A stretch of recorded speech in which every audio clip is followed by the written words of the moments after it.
हा तुझ्या पुढ्यात बसलेला आहे आणि त्याला तुझ्या पुढ्यात नवस करायचं. त्याची आई देखील तुझ्या पुढ्यात येते. काय त्याचं म्हणणं आहे, आई माझ्या आईशी आज तुझ्या पुढ्यात मी बसलेला आहे. सगळ्या माणसाच्या घरातला आज कुलदीपक आहे. सेवा करायची चांगली इच्छा आहे. त्याच्यासाठी त्याला चांगले व्यवस्थित नोकरीधंदा कामधंदा व्हावा.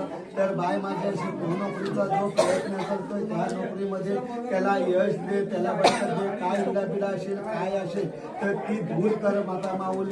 नोकरीसाठी त्याचे जवळजवळ 25% प्रयत्न चाललेले आहेत. त्याच्यात त्याला यश मिळालेलं आहे आणि तो यश त्याच्यामध्ये अधिक वृद्धी होते. काय कोणाचा आड असेल काय कोणाचा तुड असेल जिकडच्या तिकडे लावशील आणि बाय माझ्या आईशी आजच वर्षात त्याला त्या नोकरीमध्ये यश मिळून रुजू करून देशील. आजच वर्षात नवसाची तुझी पूर्तता करेल. तो नवस करत असताना बाय माझ्या आईशी एका नारात 2 पक्षी मागणार नाही तुझ्याकडे, पण त्याचे एकदा नोकरीचं झालं की छोकरीचं पण अर्ज घालतो. बाय माझ्या आईशी त्याच्या नोकरीमध्ये काय बाधा असेल काय इडा असेल काय पिडा असेल तू मात्र त्या लेकराला चांगला मार्ग दाखव.